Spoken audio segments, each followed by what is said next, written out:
کێنن ئێستا سعات 2 شەوە و جەماوەری لیستی گۆڕان بەم شێوەیە گزارش لە خۆشی و ئاهەنگەکانیان دەکەن بۆ سەرکەوتنی لیستی گۆڕان. ئەو لیستەی کە خەڵکی کوردستان بەسەر جەمچینی توێژەکانە و ئومێدی زۆریان لەسەر هەڵچنیوە. زۆر سپاسان دەکەم. خۆشتری شەو بەلای منەوە، خۆشتری شەو. ئومێدی چییە خوازی لە گۆڕان لەدات؟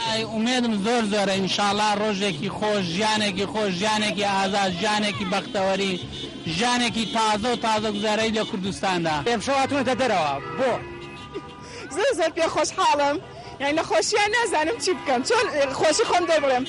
زۆر ڕێز و سڵاوم هەیە هەر لێرەوە بۆ کاک نەوشیروان پیرۆزبایی لێ یەکەم پڕ بەدڵ. بە بۆنەی سەرکەوتنی لیستی گۆڕانەوە پیرۆزباییان لێکەم، هەر بەو مناسەبەتەوە قەت ناکوژێتەوە. ئاهەنگ و خۆشی دەربڕینی هاوڵاتیان بە سەرکەوتنی لیستی گۆڕان لەیەوە سەرچاو دەگرێت کە ئەو لیستە لە چوارچێوەی بەرنامەکانیدا دەستی خستۆتە سەر زۆربەی کێشە سیاسی و ئابووری و کۆمەڵایەتەکانی کۆمەڵگەی کوردی و ڕێگەچارەکانی.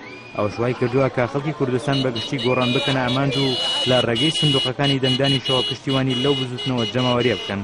گەنجان و لاوان ئەو توێژەی کە زۆرینەی هەوادار و لایەنگرانی لیستی گۆڕان پێک دەهێنن سەرکەوتنەکانی لیستەکە بە سەرەتای چارەسەری کێشە و داواکانیان و خەڵکی کوردستانیش بەگشتی بە سەرەتای قۆناغێکی نوێی لە ژیانی سیاسی و کۆمەڵایەتی و ئابووری دەبینن. ئەو خەونە گەورەی چەند ساڵە کۆمەڵانی خەڵک لە ناویانە ئەمڕۆتوانیمان لە ڕێی لیستی گۆڕانەوە گۆڕانکاریەکی مێژووی بکەین بۆ ڕۆحی مێژوو. هیوادارم ئەو گۆڕانکاریە بۆ جوانی خۆی بمێنێتەوە.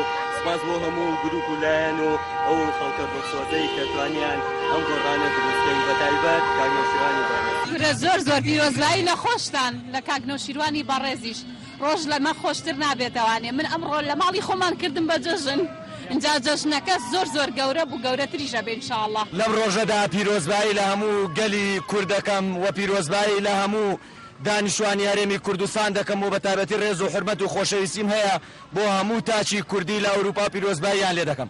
دەربڕینی خۆشی سەرجەم چین و توێژەکانی خەڵک بە سەرکەوتنی لیستی گۆڕان دەگرێتەوە بۆ گەشەکردنی هوشیاری سیاسی هاوڵاتیان و پێویستی هەبوونی پەرلەمانێکی کارە و چاودێر بەسەر گەندەڵەکانی دەسەڵاتەوە. هەردی ئەحمەد کەیەنێن سلێمان.